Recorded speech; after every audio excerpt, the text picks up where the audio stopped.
LAVI, c'est l'acronyme du Laboratoire vivant d'innovation en éducation. C'est un projet inédit en sciences de l'éducation soutenu par le ministère de l'Enseignement supérieur.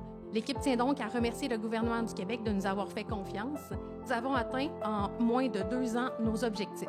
De mettre en place la structure de laboratoire vivant en éducation en impliquant différents et de nombreux partenaires et rechercher et expérimenter des solutions novatrices pour répondre aux enjeux liés aux inégalités sociales et numériques dans 2 cellules de co-création.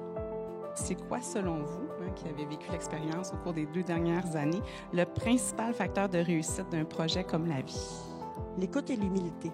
C'est l'idée de se présenter avec l'intention de changer les choses, de changer le monde, de changer son monde, son contexte, de l'améliorer. Pour vous, en un mot, qu'est-ce que ça représente, LAVI? C'est une formule qui est agile. Une idée pour que ça continue, ce serait d'aller chercher plus d'élèves comme moi, dans le fond. Donc, davantage de profils différents de personnes autour de la table qui discutent d'un même enjeu. Qu'est-ce que ça a apporté de plus dans votre milieu d'être impliqué dans LAVI? Le projet a de la crédibilité, la solution de l'équipe a de la crédibilité. Pour moi, c'est vraiment plus facile de le présenter quand c'est pas ma solution, mais notre solution. Notre solution, au sens large. Fait que bravo, puis tu vas avoir l'ouvrage, David. Toute la partie numérique, on va dire, ça impacte sur plein d'affaires. Fait qu'il faut le prendre à petite bouchée. Quand je présente une participation à un projet comme celui-là, ils sont conscients de toute la démarche, de l'impact aussi d'être associés avec des chercheurs. Je pense qu'ils ont vu dans ce projet-là aussi l'importance des solutions qui aboutissent en bout de ligne. Fait que je pense que ça a été très nouveau, mais vraiment un beau processus. Alors, l'équipe de recherche de transfert m'a demandé de faire vivre un peu ce qui a été vécu dans les cellules pendant les 2 années. Et on va faire ce qu'on appelle un Word Café, c'est-à-dire que pendant une dizaine de minutes, vous allez chercher des idées, les écrire sur des post-it.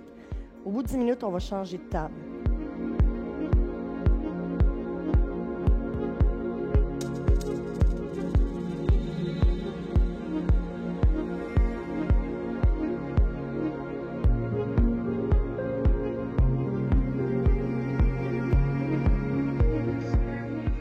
Qui veut résumer ce qui s'est dit à sa table? On a parlé de mettre en valeur des pratiques, une diversité de pratiques. On a parlé d'aide à la classe qui pourrait aider les enseignants à intégrer le numérique, de tirer profit de ceux qui sont là, comme le récit.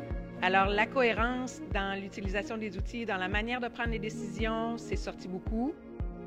On va vous remettre un sac souvenir avec des objets pour que vous vous rappeliez de nous quand vous allez retourner dans vos milieux, puis que vous pensiez à entamer la discussion sur les inégalités numériques en éducation. On veut que vous vous souveniez de nous au-delà de moments extraordinaires que vous allez penser avec nous aujourd'hui. Qu'est-ce que ça prend pour que ça puisse continuer LAVI? Je pense que ça va prendre du temps.